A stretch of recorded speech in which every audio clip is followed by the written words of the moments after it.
Good morning, good evening, or good day, whichever time you may be watching this recording. Today my team and I will be discussing the topic of the Coles Group for a case analysis to give an insight into the workings of the company and how effective its business model and structures are, and whether its mission statements and goals are being followed and achieved effectively from internal and external analysis provided in the infographic.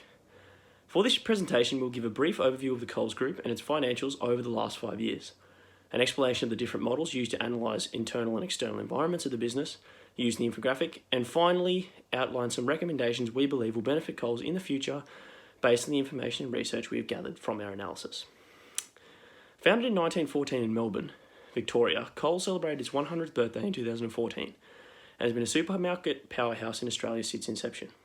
In recent years, the demerger from retail conglomerate Wesfarmers in late 2018 has seen Coles back on the stock exchange under Coles Group Limited. Coles has always prided itself on giving Aussie families products that they need to live happy, healthy home lives at affordable prices. With over 2,500 retail supermarkets, Coles delivers quality value and service to 21 million customers each week. Coles' mission states, "Our purpose is to sustainably feed all Australians and help them lead healthier, happier lives," whilst its vision encompasses to become the most trusted retailer in Australia and grow long-term shareholder value. An analysis of Coles' financials over the last 5 years, as shown on the infographic, has shown a steady growth from 2015, with sales revenue equaling 38.2 million in 2015 and 39.3 million in 2018. By this information, the company's business model was steady and allowing for sales revenue growth. However, in 2019, this revenue dropped to 30.9 million, whilst this could be due in part to the demerger from Wesfarmers. During the financial year, we believe there is evidence to support problems which Coles can address in its internal and external environment that impact these sale revenue figures and could be a source of growth in the future if addressed properly. A VRIO analysis was conducted to evaluate which of Coles' resources and capabilities create sustainable competitive advantage within the business environment. Looking at the 6 factors examined in this analysis, 3 of them already create sustained competitive advantage for Coles. These are brand reputation, logistics operation, and customer loyalty. Whilst the 3 factors that only create temporary competitive advantage and competitive parity are local sourcing plans, marketing, and pricing. One of the most concerning points of information from this analysis is Coles' competitive parity for marketing. In an age of technology and social media, marketing is the lifeblood of any successful business and is an issue that needs to be addressed. Using these platforms to a company's advantage is paramount in driving up sales and increasing revenue. When analysing the external environment for Coles, the PESTLE model is an effective tool in identifying the broader society dimensions that influence the retail industry and the organisations within it.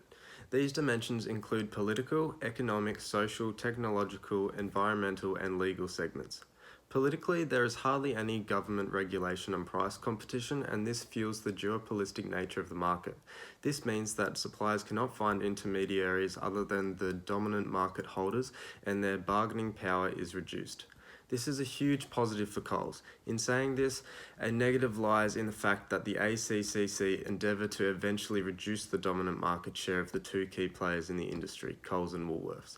This would ease the entry barriers for emerging companies, lifting the bargaining power of both industry suppliers and the customers. Another positive for Coles is evident in the economic segment. In a world which is becoming more expensive to live in every year, consumers are becoming more financially obliged to seek the discounts that supermarkets like Coles offer, and less likely to chase more expensive market alternatives. However, COVID-19 has recently provided a major negative for the general economic dimension, initiating volatile economic conditions and reducing Australia consumer confidence by 18% from the previous year. Socially, a general positive is that the amount of money a household spends on groceries weekly has increased 16% since 2010. This means that neglecting COVID-19, the lifestyle people are intending to live looking into the future, requires them to buy more groceries than ever before. Although over the same period, Australians have begun to trend towards supporting small local businesses as it sits well morally. This, along with the negative consumer perception towards supermarkets charging 15 cents per bags, is not beneficial for Coles.